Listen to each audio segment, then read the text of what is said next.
are you nervous about this? No. No. Fine. I remember on Thursday we didn't listen to it because I didn't want to interrupt. Do you remember interrupt? Interrupt has two meanings. One, birisinin sözünü kesmek. For example, don't interrupt me when I am talking. Hemen not alıyoruz bir yerde. Öğrencilerim hemen not alıyorlar. Siz de hemen not alın. İzleyin. Bünyamin, Diraç, Yasemen, yes, okay.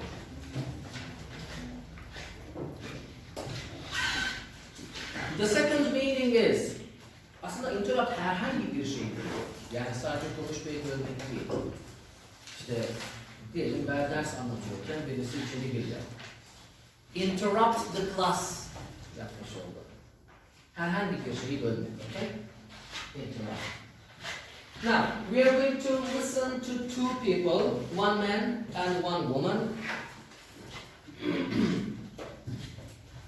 They are going to talk about bad moments in their lives. Do you remember Murphy's Law? Yeah, well, how can you describe it? Okay. Yes, Çağatay. I have two options. I have two options. Okay. The bad one is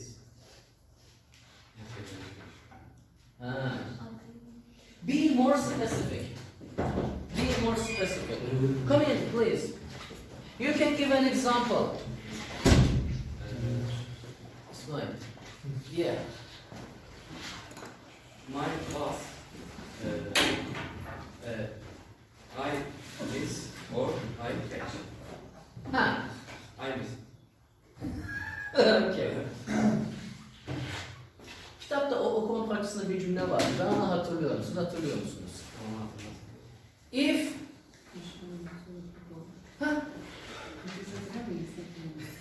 yes.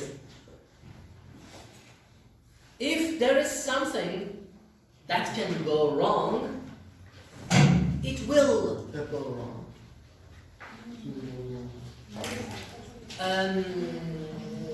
Sude, have you found it? If there is something that can go wrong, it will go wrong. The last sentence of the first paragraph on page 64. On page 64, the last sentence of the first paragraph. If there is something that can go wrong, it will go wrong. Bir şeyin ters gitme ihtimali varsa veya bir şeylerde, bir konuda bir yanlışın, bir sıkıntının olması riski varsa o yanlışlık mutlaka gelir seni bulur. Okay, this is Murphy's Law. Now, two people experienced Murphy's Law. We're going to listen to them.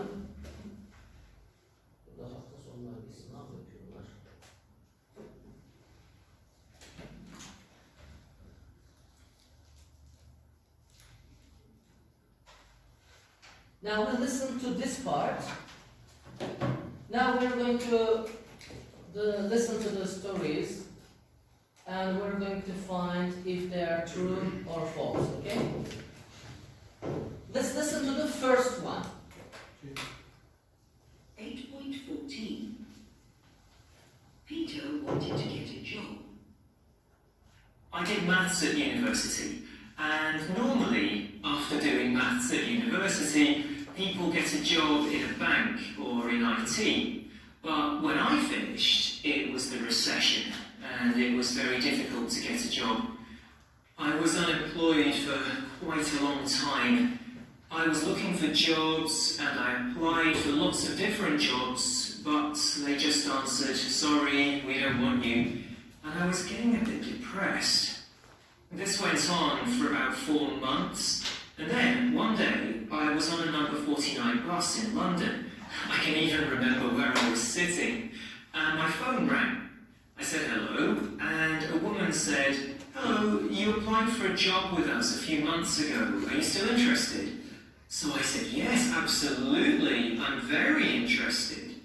So then she said, we'd like you to come for an interview.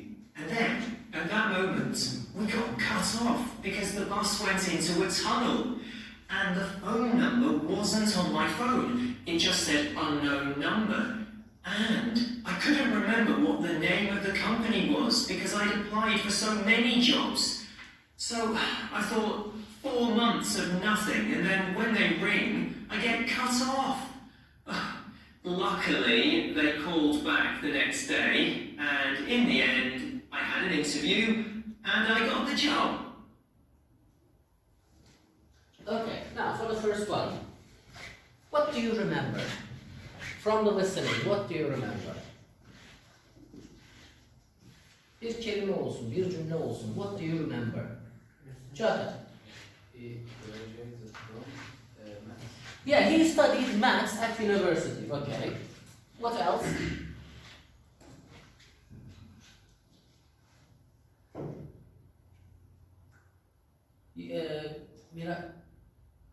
Benjamin. He is looking for a job. Yeah, he is looking for a job. Good. Okay. Okay. What else? Where was he traveling? Onu hatırlayın. Yunus Emre? Tayland. Ha? Tayland. Su konferans için Tayland'dayım. Yunus Emre gelecekten geliyor. Daha Su'yu dinlemedik, dur. Pardon. Arkadan bak. Okay, okay. Where was he when this happened? Was he in a park? Was he at school? Was he at home? Yine bas. He was on a bus. He was on a bus, okay. So what was the main problem? Main problem, asıl sorun neydi? Ne oldu? Olayın en böyle ulan dedirten yanı ne oldu? Remember, in the previous exercise, bir önceki alışmada geçiyor. Hello, hello, hello, I can't hear you. What happened? Orayı hatırlayın. Nobody takes more. No, sorry.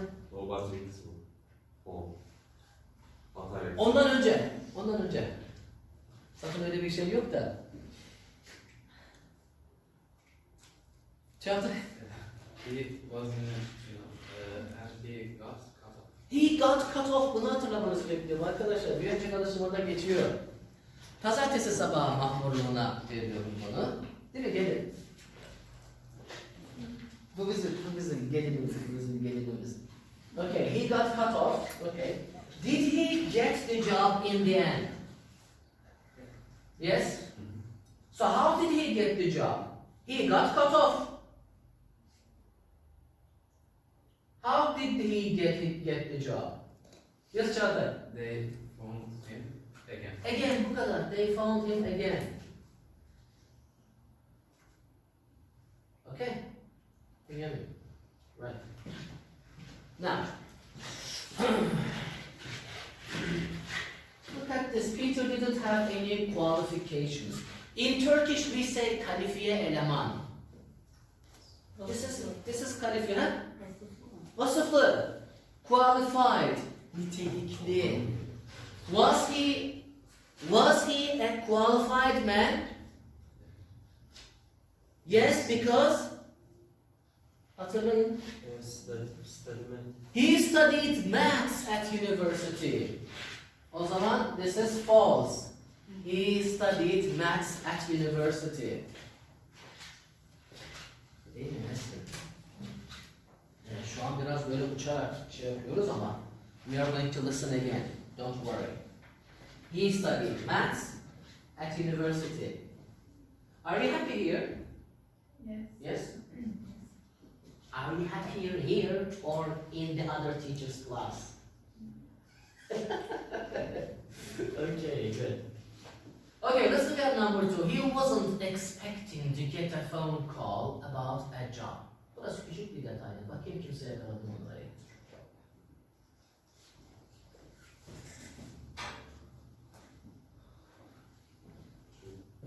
True. Okay, why? Gene bir önceki alıştırmaya bakın. There is a keyword. Anahtar sözcük. Hatta dedik ki Türkçe'ye de şöyle girmiş dedik.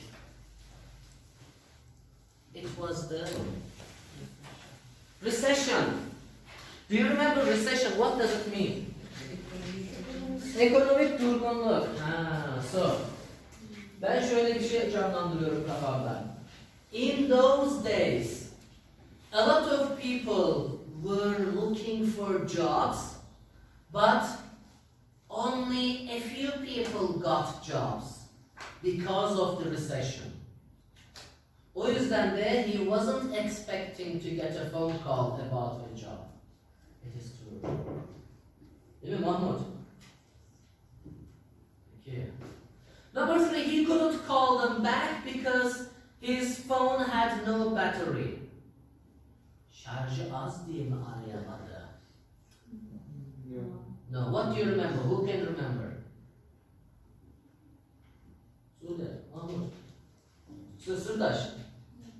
Unknown number. Okay. On the screen, şimdi önce şunu öğrenelim.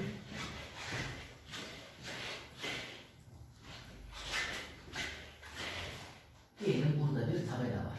Burada bir şey yazıyor. Diyorlar ki it reads veya it says. Orada şöyle yazıyor. In the simple past tense, it said or it read. Okay? Hemen not alalım bunu. Aslanlar gibi.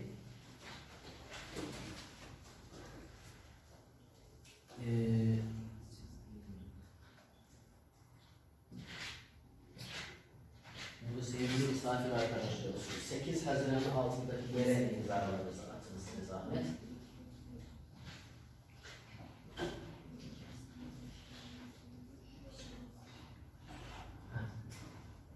Ne oldu Gamze'lerini sevdiğim? Okay, no problem. He couldn't call them back because on the telephone screen it said ya da it read Bilmiyorum. unknown number. Unknown number, bilinmeyen numara. Okay? Şimdi Sude. Now let's listen to it again with the script.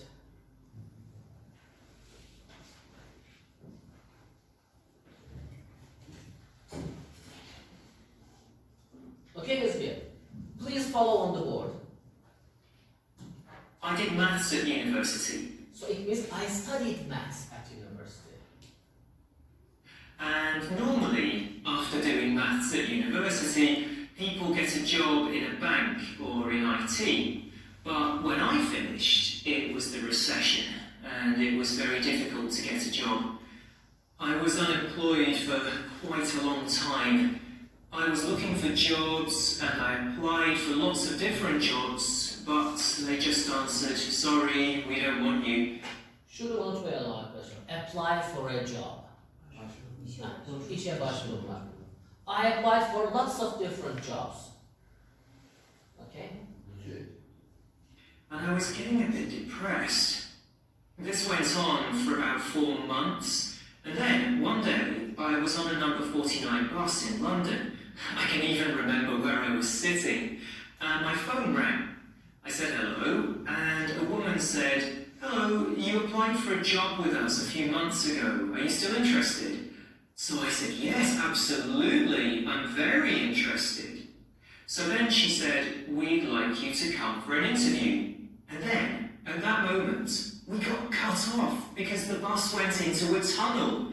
And the phone number wasn't on my phone. It just said unknown number. It just says. Sadece şu yazıyordu. Değil mi Arif? Evet. Are you okay? Evet. remember what the name of the company was because I'd applied for so many jobs. Bu da aslında kilit noktalardan bir tanesi. He couldn't remember the name of the company because he applied for jobs in many different companies. Kim bilir hangisiydi? Okay, so he couldn't remember. And I couldn't remember what the name of the company was because I'd applied for so many jobs. So I thought 4 months of nothing, and then when they ring, I get cut off. Luckily, they called back the next day, and in the end, I had an interview and I got the job. Okay, so can we summarize this story in 1 or 2 sentences? Murphy kanununa bir bağlantı yaparak bir şey yapmaya çalışalım.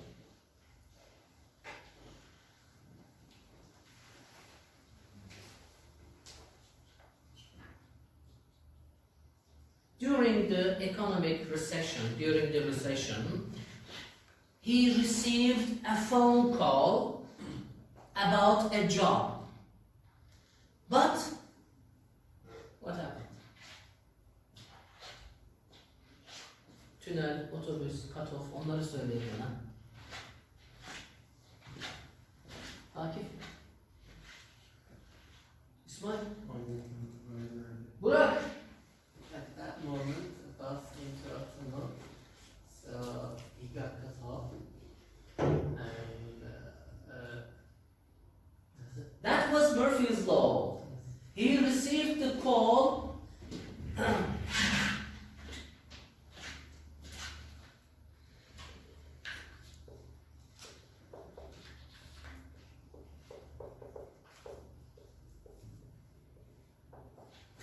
Bak Yasemin, şuranın güzelliğine bak. At the worst possible moment. Mümkün olan en kötü anda he got the call. He received the call. He received the phone call at the worst possible moment. Mümkün olabilecek en kötü anda telefon geldi. But luckily, şimdi tamamlayın orayı. Luckily, they called him again and he got the job. Değil mi derler? Aslında çok basit şeyler de aklımıza gelmiyor. Yani simple past tense kullanıyoruz.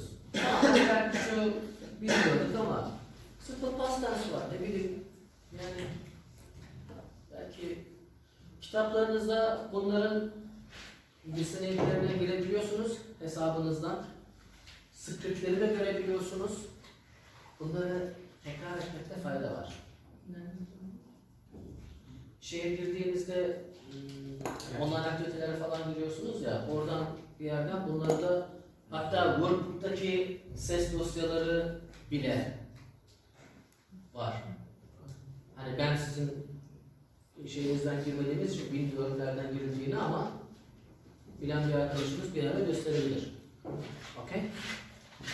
Now, we're going to listen to the second one. Sue wanted to see a tiger. This happened when I was at a conference in Thailand.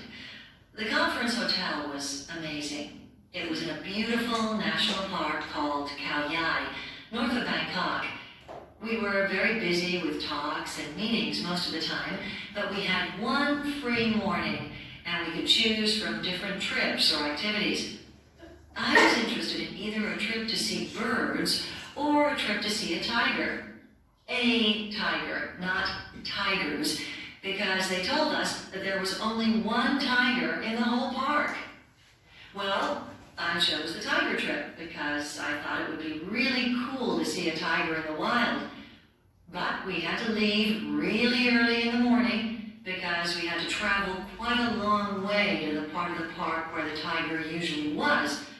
The bird trip was near the hotel. So, we tiger watchers got up at 5 in the morning, but our guide said that we probably wouldn't see the tiger because, you know, there was only one tiger. We finally got there, and we spent the whole morning looking for the tiger, but no luck. But we saw some nice birds, and it was fun. So when we got back to the conference hotel, we thought we'd had a really good morning.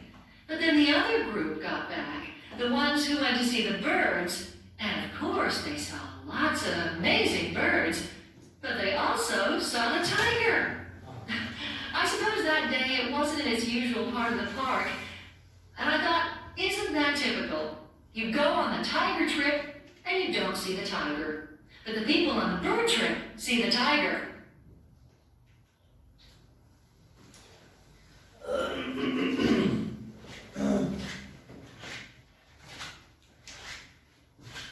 She went to Thailand, is that right? Yes. Okay, why did she go there? For a conference. Can we say she was there for academic purposes? Wow. Çok havalı. She was there for academic purposes, okay. Did they have much free time or did they have very little free time? Only one day? Or one morning? One day. Half day? Okay, so we can say they were busy with conferences. Okay. There were two options. Bird trip or tiger trip, and she chose the tiger trip. He wished to see the tiger, but he can't. She can't. Couldn't.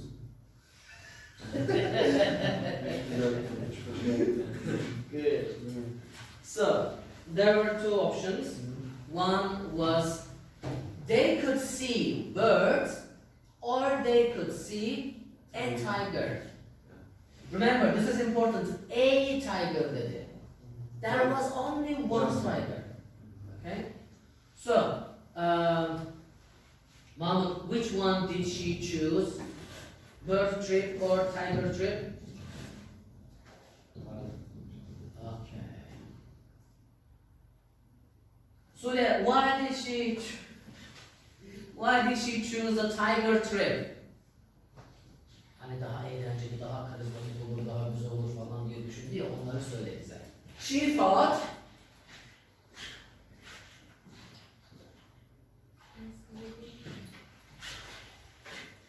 geçen hafta bir derste koşul cümlelerinin 3 tanesinden bahsettik. Dedik ki type 2 cümleleri present unreal diye geçer. Çünkü şu anda gerçek olmayan bir şeyi anlatır. İşte ben senin yerinde olsaydım veya şu an şu kadar param olsaydı iPhone 25 alırdım. Çıkmasa bile alırdım. Ne demiştik? Would. Şöyle olurdu. Yani şu anda öyle olsa bu böyle olurdu anlamını would ile veriyorduk, değil mi? She thought it would be cool to see a tiger in the wild. Yani yabani, doğal ortamlarında. She thought it would be cool. Güzel olurdu, süper olurdu. Olurdu, yani şu anda olsaydı olurdu ama present unreal, şu anda gerçek değil, şu anda öyle bir şey yok. She thought diye başlıyor cümlemiz. Okay. She thought it would be cool to see a tiger in the wild.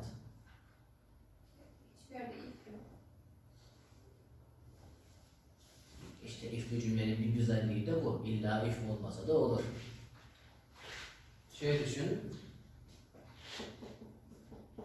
If she could, virgül, it would be cool.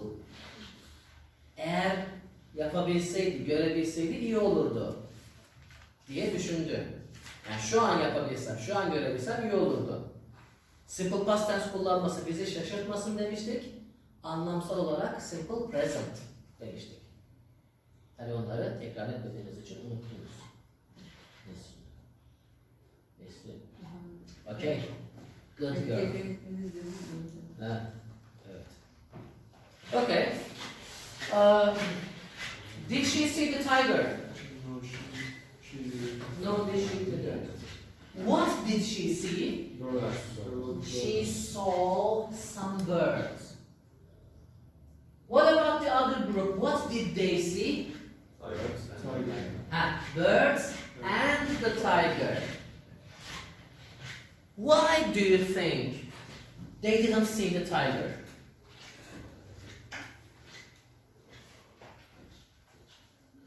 1, 2, 3, 4.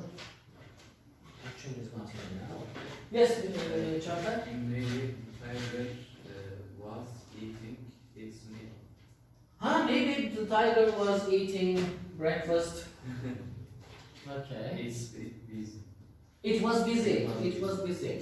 Metinde şöyle bir cümle geçti. Probably it wasn't in its usual place. Her zamanki yerinde değildi herhalde. Yani usually olduğu yerde değildi. O yüzden they couldn't see. Okay. So you didn't have much free time at the conference.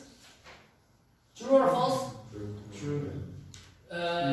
Yes, she had only one day. The guide was optimistic. False.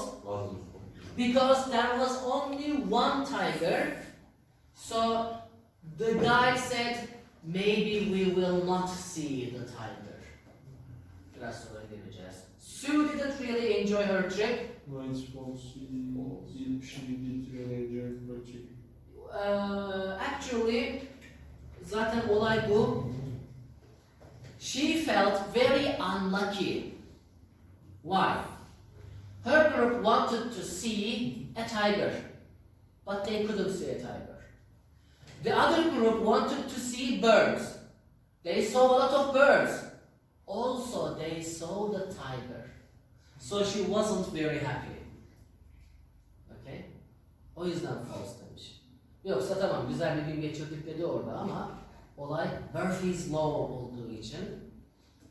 Now, who wants to summarize me in a few sentences what happened?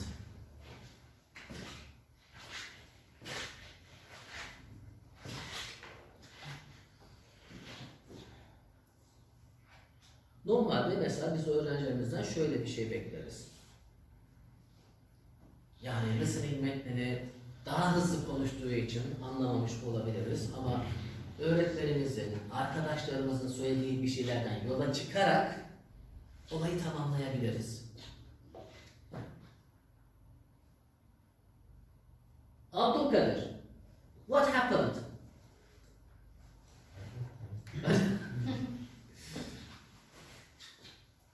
Ardacan, yes, try. Sue wanted to. She went to Thailand. Uh-huh. She wanted to see a tiger. Uh-huh. She applied. She attended. She attended a trip, Uh-huh. but she couldn't a tiger. She couldn't see a tiger. What about the other group? Onlardan da bahset. Asıl olay The orada other çözülecek. group saw tiger and birds. Ha. Okay. They saw the tiger and they saw a lot of birds. Okay. Now, önce bir şey verelim. İşte bakın bu kadar basit. 3-5 cümle. Kendimizi kasmadan.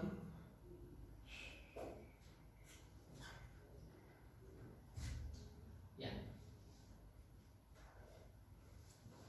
Please follow on the board. This happened when I was at a conference in Thailand. The conference hotel was amazing. It was in a beautiful national park called Khao Yai, north of Bangkok. We were very busy with talks and meetings most of the time, but we had one free morning and we could choose from different trips or activities. I was interested in either a trip to see birds or a trip to see a tiger. Bakalım bunu hatırlıyoruz. Either or. In American English, it is either or. In British English, it is either or. Ya kaplan ya kuşlar. Bir de Neither nor olursa ne yerden ne serden. Okay? Ne kaplan ne de kuşlar. Okay? A tiger, not tigers, because they told us that there was only one tiger in the whole park. Well, I chose the tiger trip because I thought it would be really cool to see a tiger in the wild. I thought it would be. Olacağını düşündüm. Okay? But we had to leave really early in the morning because we had to travel quite a long way to the part of the park where the tiger usually was. The bird trip was near the hotel. So we Demek ki burada aslında iki tane dezavantaj var. One, the bird trip. If you want to go on the bird trip, you don't need to travel a lot. You don't need to.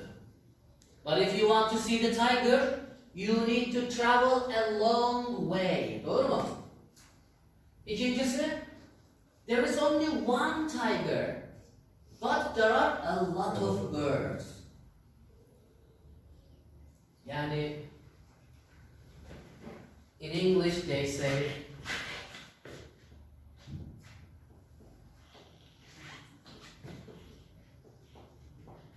Ezgi yazmıyor diye Ezgi. O kaşındı. O kaşındı. She asked for trouble. Yazdın mı Derya?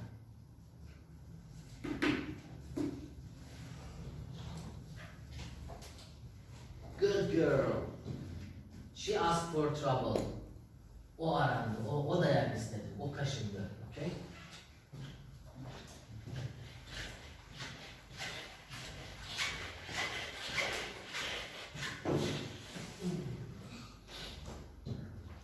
Okay?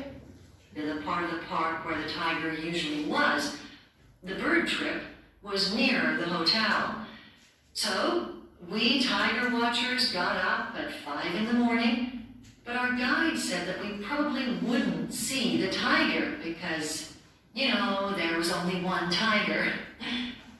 We finally got there, and we spent the whole morning looking for the tiger, but no luck.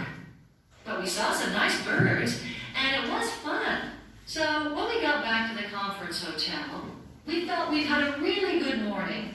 But then the other group got back, the ones who went to see the birds, and of course they saw lots of amazing birds, but they also saw the tiger. I suppose that day it wasn't in its usual part of the park, and I thought, isn't that typical? You go on the tiger trip, and you don't see the tiger. But the people on the bird trip see the tiger. They see birds, also they see the tiger. So these are two very good examples of Murphy's Law. Okay? Which one is more annoying, more irritating? Irritate.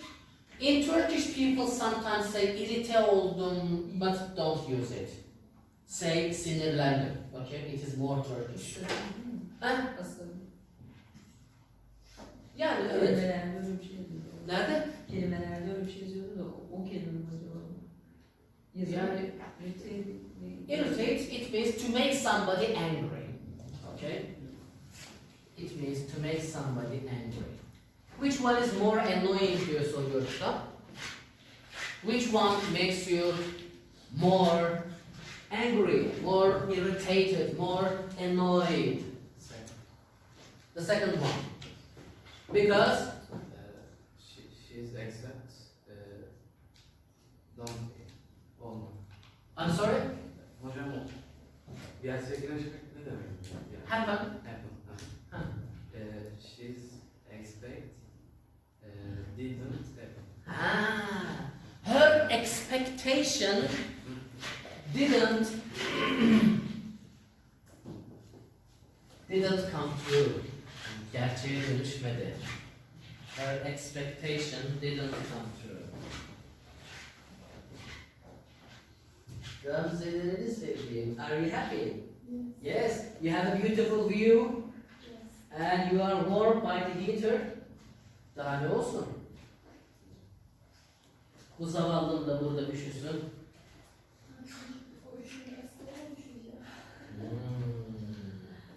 She is selfish. Very selfish. Okay. All right.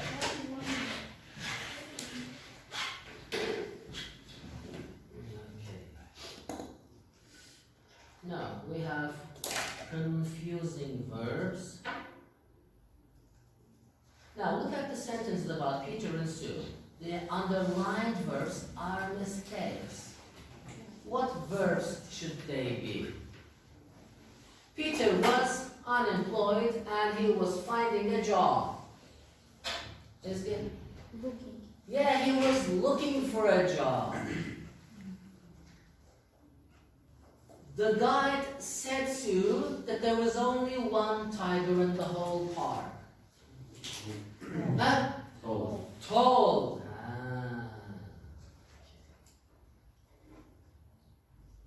Şimdi birisine bir şey dedim diyeceksek say kullanırsak yani say'den sonra ne dediğimizi söylüyoruz. Tell'den sonra kime dediğimizi söylüyoruz. Daha doğrusu önce kime dediğimizi söylüyoruz. Mesela she said it's a beautiful day. She told me it's a beautiful day. Okay? Let's go to the vocabulary bank. Page 160.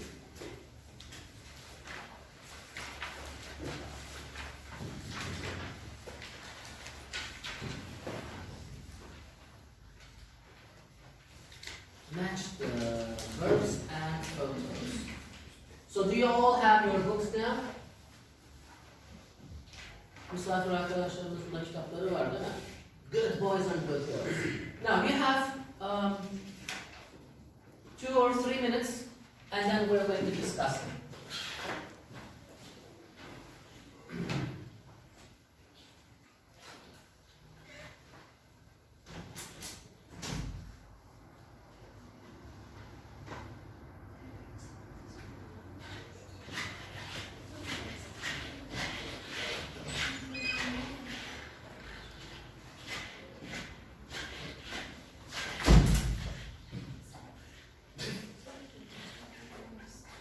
Daria, why did you close the window? Because today is cold. Ah, okay.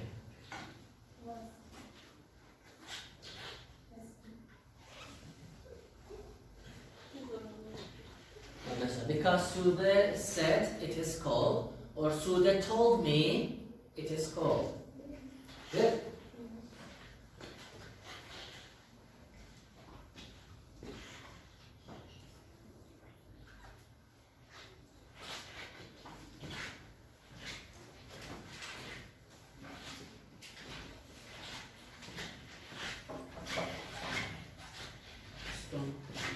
Can I go to this? Yes, of course.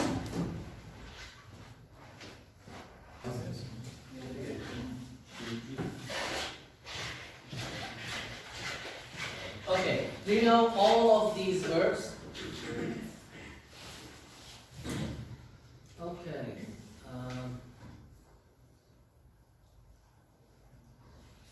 Where carry number 2?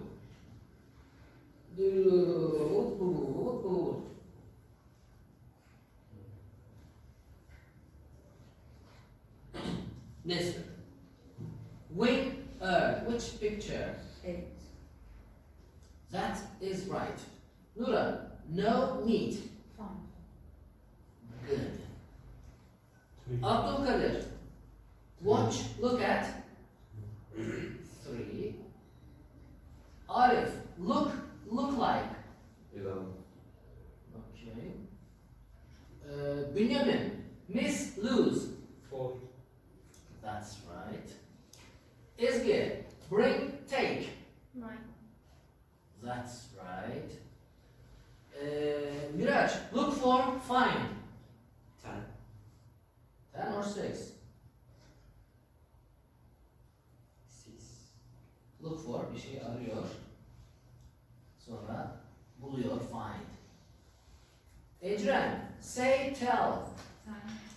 Şimdi bunlarla beraber kullandığımız ifadeler de bakın farklı. Mesela tell a joke, tell a lie. Şimdi sözlüğe bakarsanız say söylemek diyor, tell anlatmak diyor. Ama biz yalan söylemek derken tell fiil kullanıyoruz. Yalan anlatmak. Okay. Dolayısıyla Türkçedeki mantıkla yaklaşmayacağız. Akif, land borrow. Sell. That's right. And Ardajan, here, listen to 12. 12.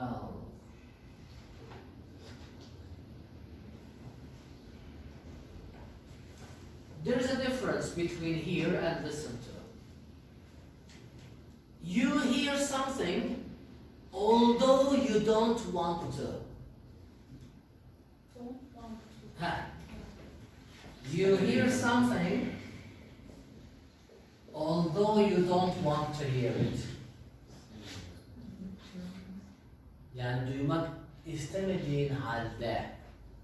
But you listen to something because you want to hear it.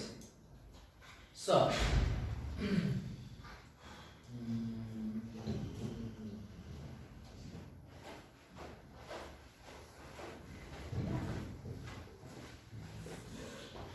listening is a purposeful activity. Amaçlı. But hearing is not purposeful. İstemeden duyarsınız değil mi? Dışarıdan ses geliyor, duyuyoruz. Ama istemiyoruz. We don't want to hear it, but we hear it. Ama we listen to music because we want to hear it. Duymak istiyorsak listen, istemiyorsak hear. Okay? And hope and expect. Actually, they have the same meaning. We hope always for positive things. But with expect, we usually give reasons. And expect ile beraber peşinden bir because görmeye hazır olalım. Hope is always positive. I hope I will pass the exam. But you say, I expect that I'll fail because I was a bad girl, I didn't study enough, I met my boyfriend at the weekend, so I failed. Okay? And bring and take, remember, take means götürmek. Birisini bir yere götürmek, bir şeyi bir yere götürmek. Take it to blah blah blah. But bring, şimdi bulunduğumuz yerden. Şimdi ben buradayım. Bring your dictionary to me. Sizden bana doğru gelecek. Konuşan kişiye doğru. Take this dictionary to Burak dersem benden uzaklaşacak. Bring, konuşan kişiye doğru. Take, konuşan kişiden uzağa doğru. Okay? Alright. Now let's go back to page 65 and do this.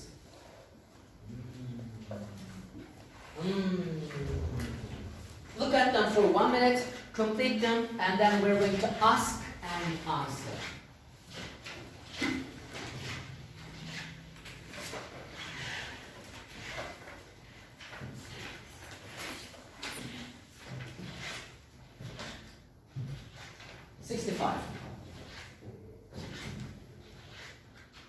Have you done them? Yes.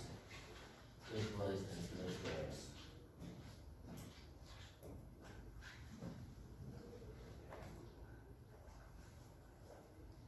Adrian, where do you live in Trabzon? In Inönü, okay. How do you get to school? By bus. How long does it take?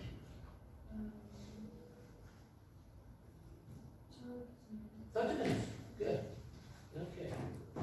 Miraç, are you also from Trabzon? Yes. Yes. Where do you live in Trabzon? Istanbul. Ah, you are from Trabzon, but you live in Istanbul. Yes. So, are you living in a dormitory, or with your relatives, or do you have a flat? That's Dormitory, okay. Where is the dormitory?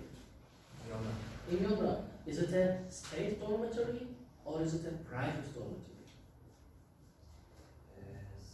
Okay. Is it Kanuni? Yes. Yeah, okay. Do you drink soup in the dormitory? Of course. They say you can find plastic in the soup. Is it true? I don't know. Okay. Yasemin, you are not from Trabzon? Where do you live in Trabzon? I'm not In a dormitory. Where is the dormitory? local. Ah, it is near the campus. Is it easy to walk up? No. No. Is it easy to come down? Yes. Yes, okay. And Benjamin, where are you from? Oh. Ah. Do you live in Off or in Trabzon? My family in Ipoh. I live in a dormitory. Okay, is it on campus? Yes. Oh, you are very lucky.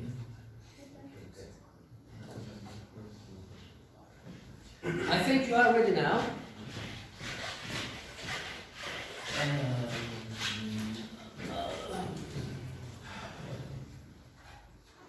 Yasemin, number one. Who do you look like in your family? Okay. Ismail, two. How many English classes have you missed this year? This year. Sırdaş, three.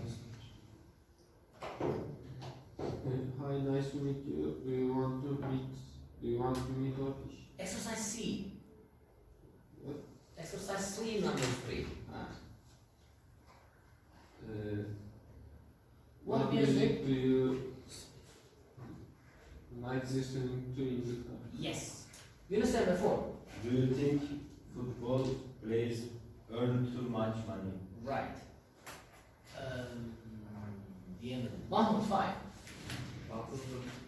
The best part to meet new friends. Lots. Burak, six. Is it sometimes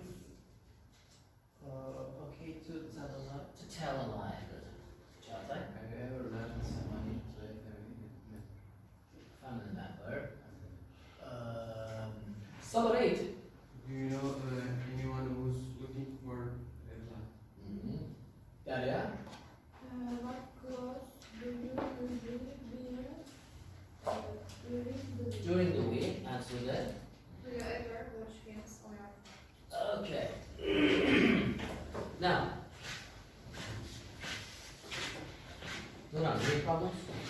No. Okay, now we're ready to talk.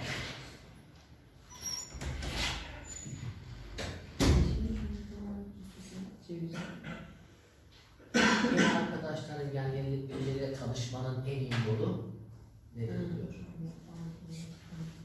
Ya, sen ne anlamıştın? Hocam cevaplandıralım. Cevaplandırıyor No, hani birisini tanımak. Yani önce meet yaparız, ondan sonra know yaparız. I know her because I met her last year. Hocam bir şey sorabilir miyim? Yes. Birinci cümlede have you ever rent diyoruz ya. Evet. Evet doğrusu o bir şey. Ha. Bir anlamda söyleyemem miyim? Şöyle olur. Borrowed money from a family member olurdu. Birisinden ödünç para aldığımızda borrow from. Ama lend money to somebody. Okay. Burak, ask the first question to someone, please. Smile. What do you look like in your family? I look like my mom. My mom. Okay. Good. Çağatay, two. How many English classes have you missed this year? Sabır. Sabır has just a lot of classes. 35. 34. One month. And in a month. Wow, that's a lot of classes. Next month, we'll go ahead and register for. I need to be here every day. Yes. Okay. Sabır, number three. What music do you listen? Do you like?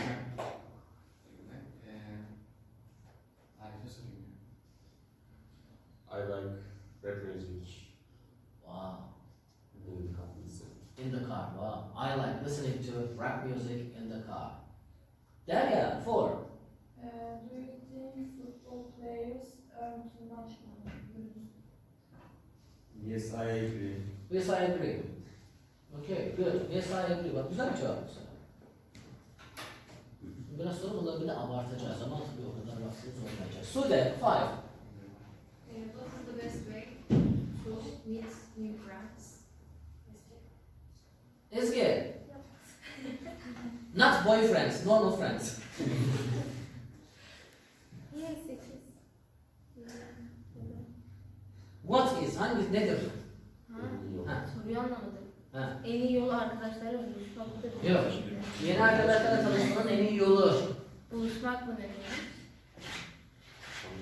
Yeni arkadaşlar edinmenin, yeni birileriyle tanışmanın en iyi yolu.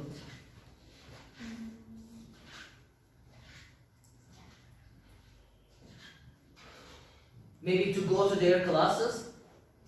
Maybe. Yeah. To go and be in their classes. Yes. Ismail.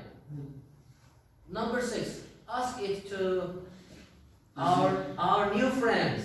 Yeni arkadaşlarımızdan birine soralım. Is it sometimes okay to tell a lie to Yasemen. Yasemin? Yes, Yasemen. Bazı zamanlar yalan Bazen yalan söylemek okey midir? Ne? Maybe, for example, Geliyorum ama gerçekten. but this is a bad lie. For example, sometimes you can lie to little children. For example, they want something, they want to go out, but it is very cold, and you are afraid that the child will be ill. So you say, I do this sometimes. Oğlum bugün park kapalıymış. They are decorating it. They are working on it. It is Sunday, so the park is closed, I say. So I believe sometimes it is okay to tell a lie to your little child. Ama amaç ne? To protect your child. To protect your child. You don't want him to be ill, so you can tell a little lie. Yeah. Suraj, ask the seventh question. Have you ever lent money to a family member? Adrian, have you ever lent money to a family member? Oh, because I'm a student. They should give me money. Okay. Yunus Emre, number 8. Number 8. Do you know anyone who's looking for a flat? Miraj, do you know anyone who's looking for a flat?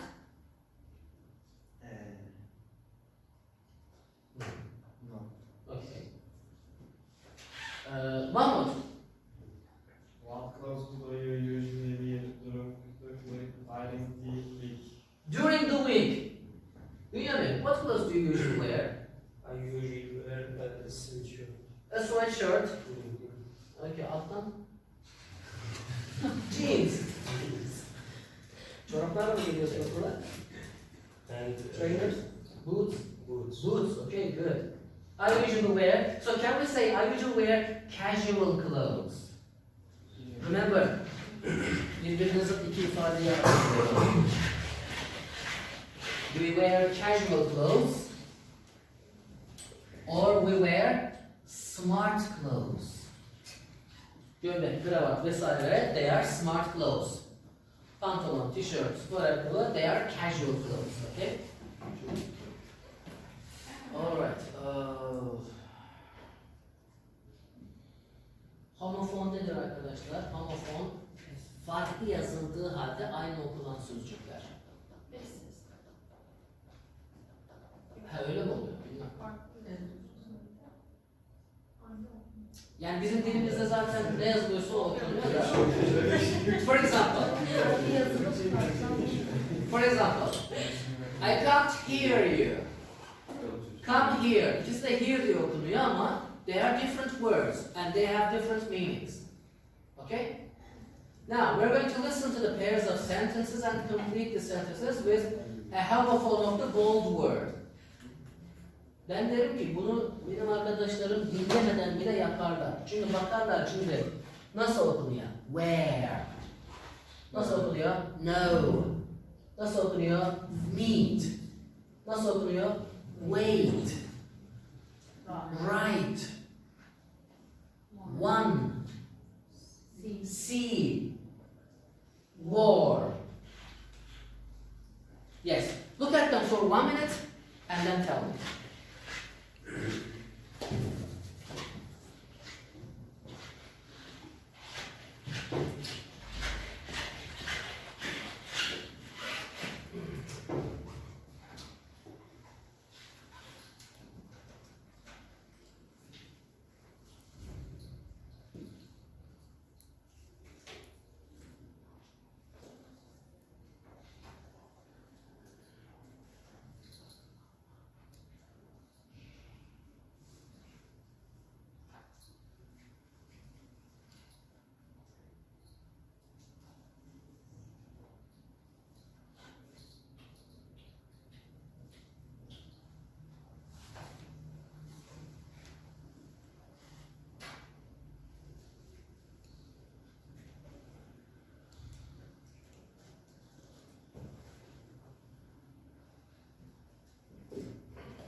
Okay, I think you are ready now. Okay, what are you going to wear tonight? Where are you from? I am from Warsaw. Good. Arda, I don't know what to do. There is no link in between. Good. Yasemin, hi, nice to meet you. Do you want to meat or fish? Meat or fish.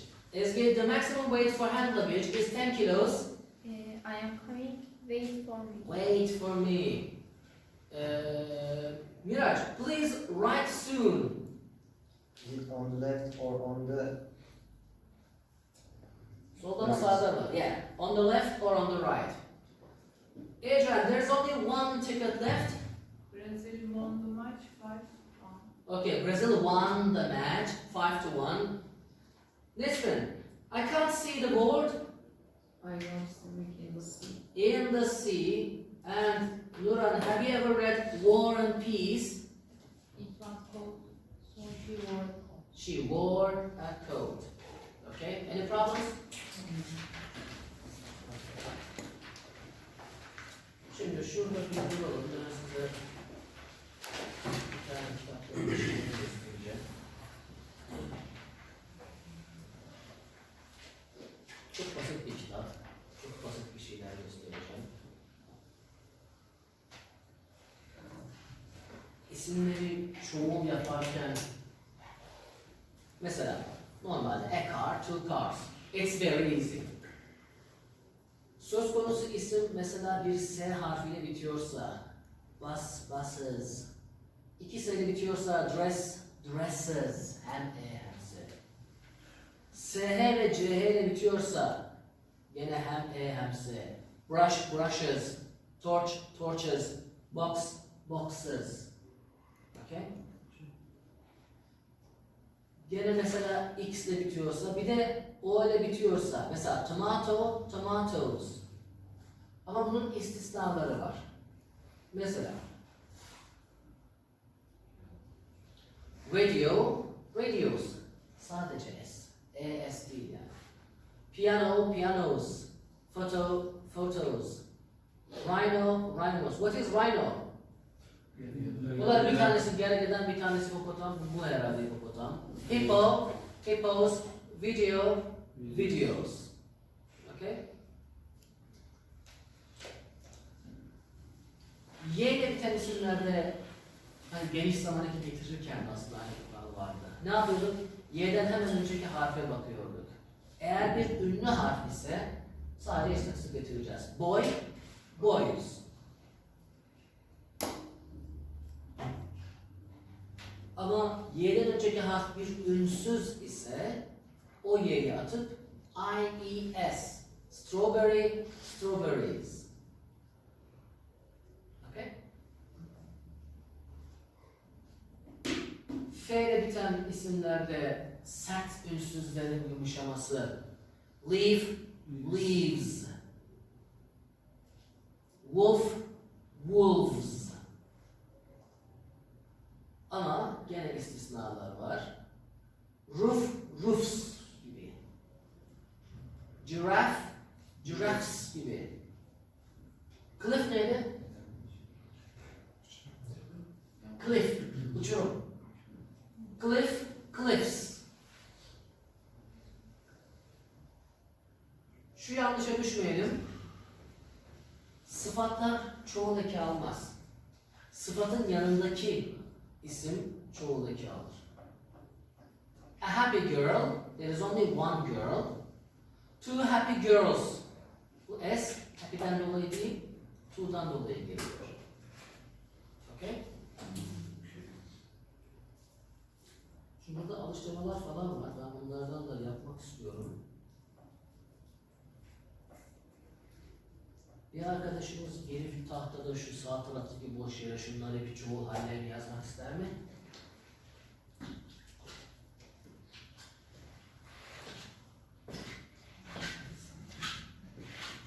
Yes. Mahmut gel. Şöyle kocaman rahat rahat yazalım. Son 15 dakikalarımızı böyle şeylere ayıracağım.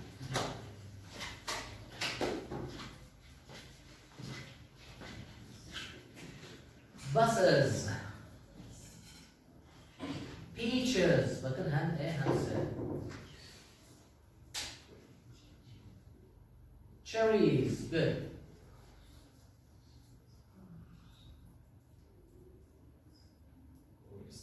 Roofs. Bu istisnai değil mi? Okay. Fox. Foxes. Okay. 7'ye şey yapalım. Kaydı orada önemli değil. Glass, glasses, okay. Keys, okay.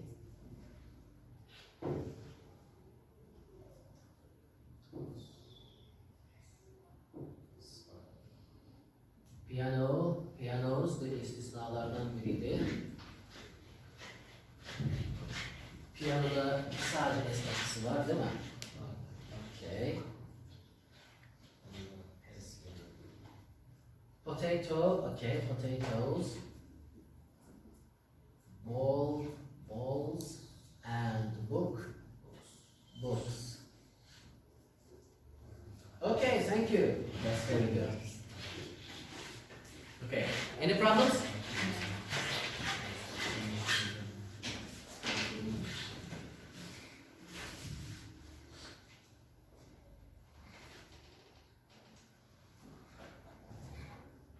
Irregular plurals var. Bunların bazen okunuşlarında şaşırabiliyoruz. Child ama children. Mesela bunu okurken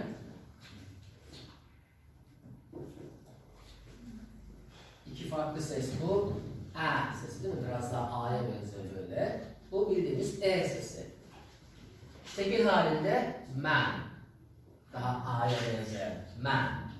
Çoğul hali men. Man, men.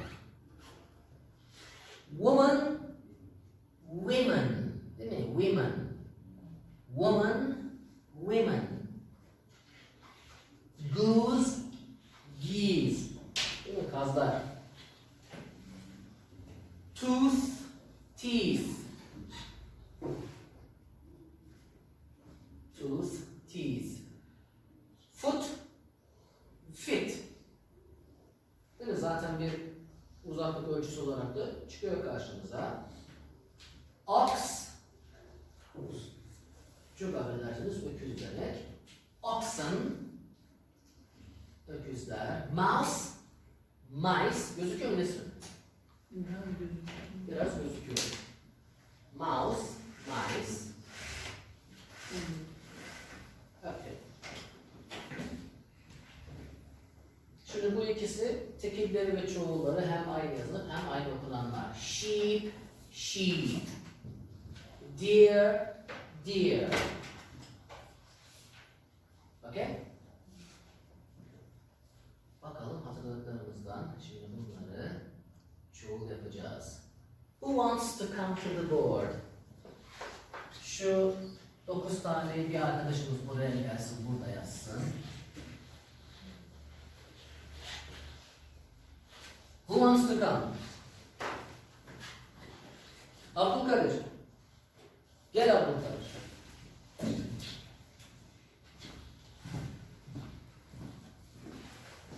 Oraya soldakileri yap.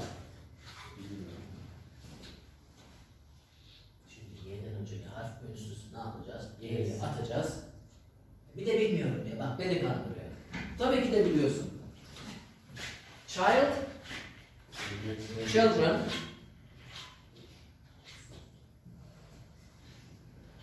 R'den sonra bir E var değil mi?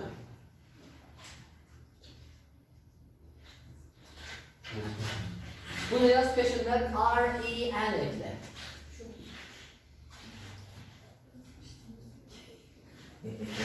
Abdülkadir. Heyecanlanma Abdülkadir. Yes.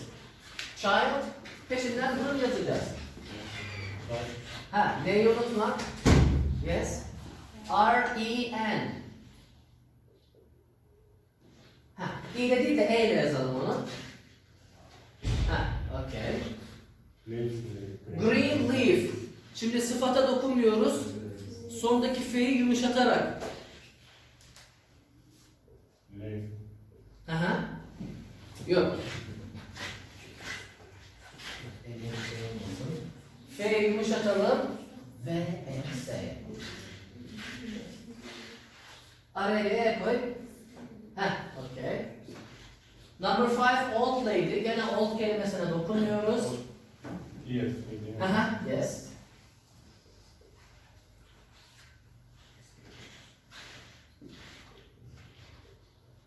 Okay. Radio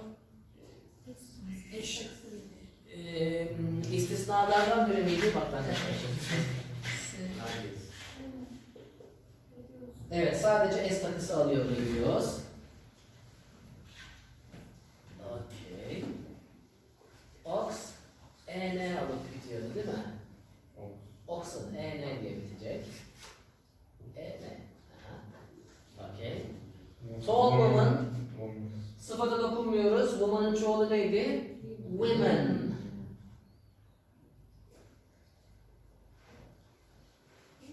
Dur.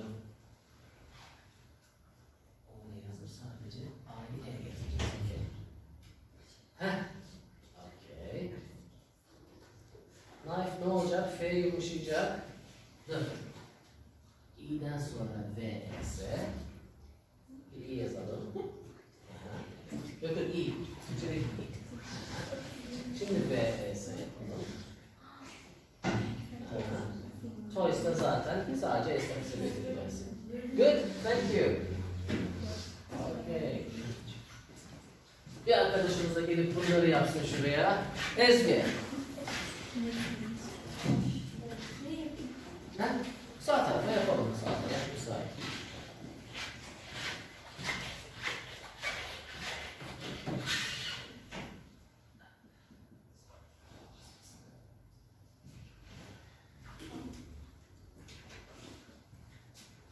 Ne yapıyoruz da buraya kaçmıyoruz?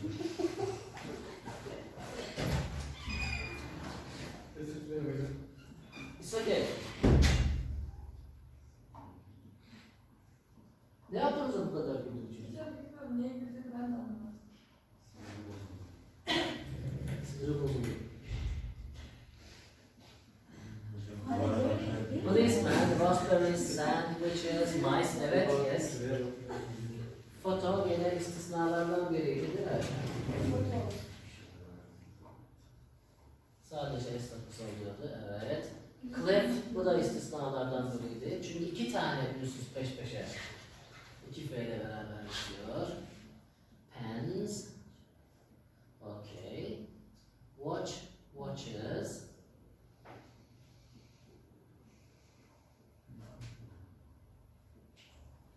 foot, sıfata dokunmuyoruz. Foot'u ne yapıyoruz? Fit yapıyoruz. Aha. And nice book. Nice books. Okay. Very good. Thank you very much. Okay. Ben bu kitabın pdf'sini size atacağım. Ezgi, sen sana zahmet şunları grubumuza atar mısın?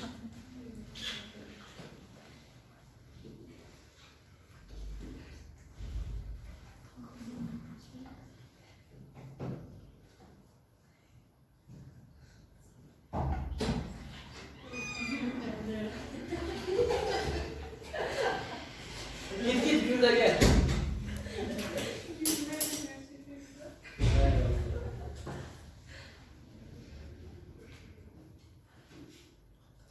Şunu da yapalım da. Ezgi, ikisi de tamam mı? Thank you. These are the animals. We are going to make them plurals. Who wants to do it on the board?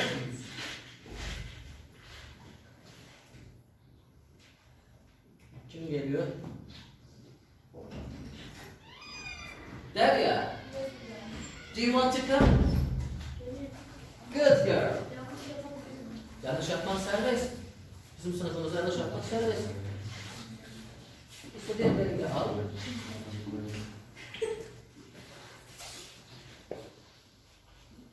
Yes. Ostrich is deve kuşu.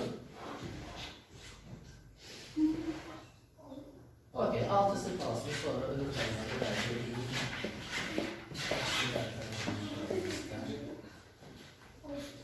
Ostriches. CH ile bittiği için ES, yes. Parrot. Direkt parrot yapıyoruz. O hangi hayvan hocam? Papağan. Swans. Kuğu. Turkey. Hindi. Turkeys. Y'den önceki harf ünlü olduğu için sadece çoğul eki getirdik. Dolphin. Dolphins. Aha. Yunus. Yunus. Aha. Hocam parmak kaldırıyor burada ya. Dolphin hepimiz. Hocam bir ipucu olsun diye yaptım. Ha, okay, good. 2 F değil mi orada şey? Giraffe'de 2 tane F'miz var. Giraffe. Ha. E nerede? Ha. Okay, good. Deer'ın çoğulu gene deer'dı değil mi? İstersen böyle gel, rahat yazalım. Calf, sığır yavrusu. Ne yapacak? Ünsüz bir yumurtaması olacak. Calves. Okay. Fox, X ile bitiyor. Foxes. Okay.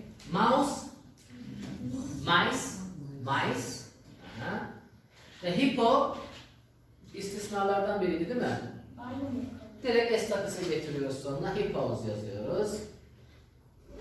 Okay. Thank you very much. Good together. Ezgi sana sağlık. Bunları da at. Okay, do you want to have a break? Sınavları bitireyim, kağıtlarımızla ondan sonra bakarız arkadaşlar. Yes.